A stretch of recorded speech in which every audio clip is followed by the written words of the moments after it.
how this administration doesn't recognize how bad things are right now. And it's amazing because if you know, as an independent journalist, how bad things are, imagine what they know, having all of, every type of shadow government agency who pays very close attention to everything that's going on at every minute of every day.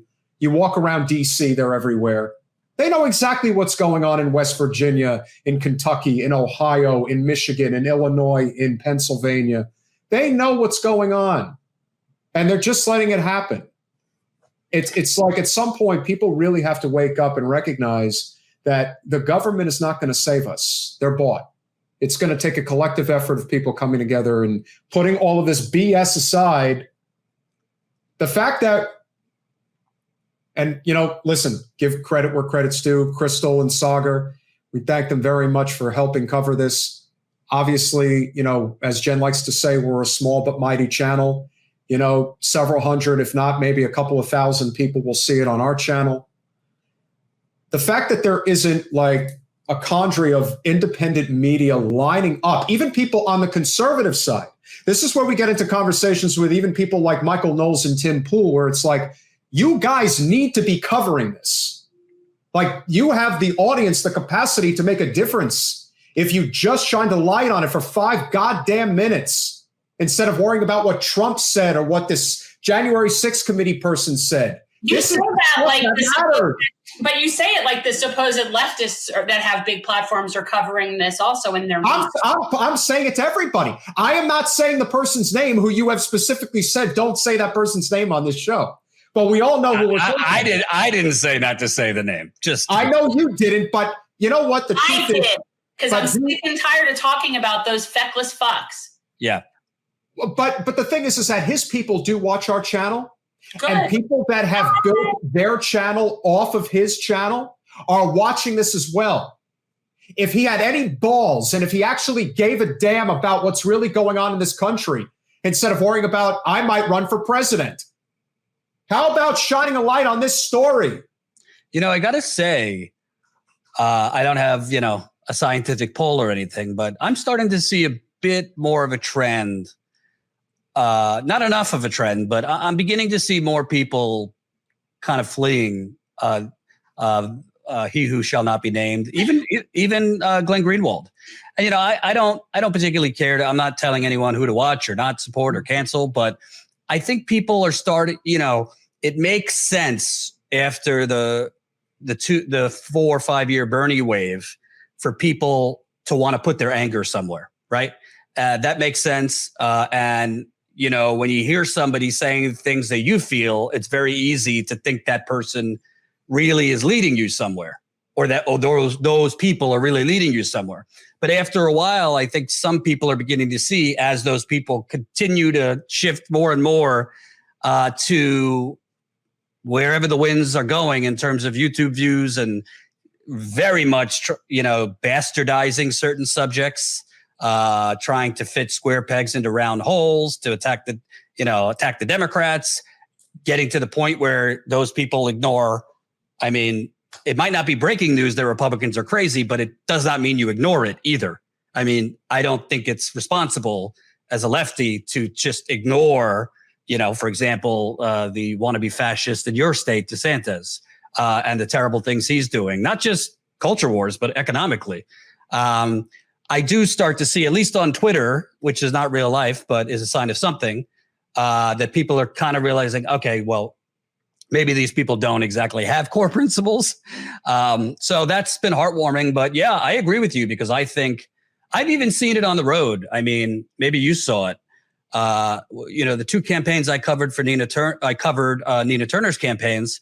Not that she ran incredible campaigns. I think the first one that she ran, she made a lot of mistakes, which I think she would even admit to, particularly with the on the ground canvassing. But I mean, you were there. You can't help but notice the deflation in terms of not as many volunteers as you would have thought coming in from around the country, not as much support in terms of phone banking, texting, all those things.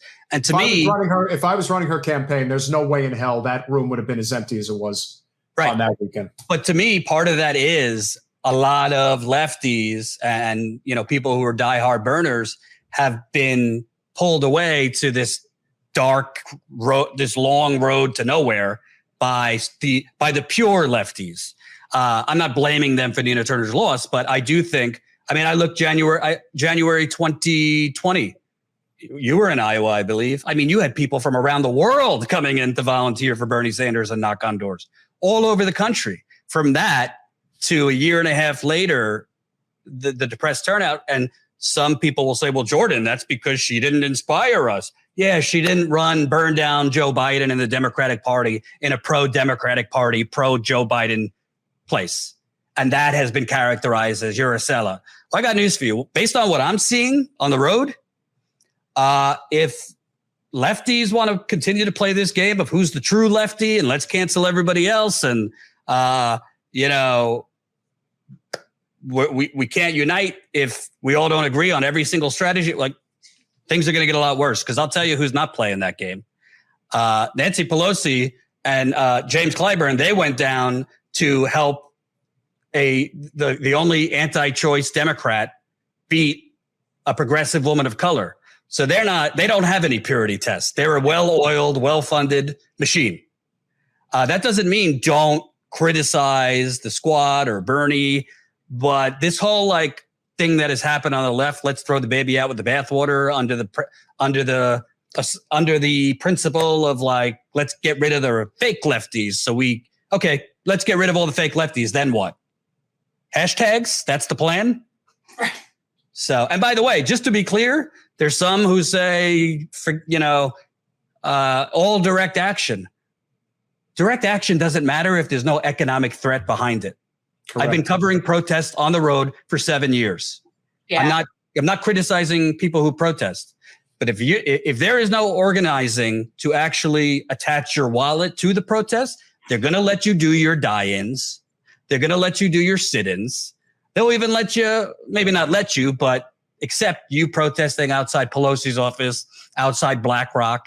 If you get a little too rowdy, they'll use their police to bash your heads in. But if there's no threat, not a violent threat, but if there's no threat to power by way of hurting their profits, nothing's going to change. So to the people who want to do all direct action, okay, but direct action without, FDR did not enter office as this, diehard progressive. The unions, he said, make me do it. And they did. That's how the New Deal was happened. So I think there's a lot of, frankly, hot air balloons with large YouTube channels that have no concept of how movements work, how politics works. If we don't get the change we want in a 4-year, 5-year election cycle through Bernie, then we're burning it down. And that's gotten us nowhere. Thanks for watching.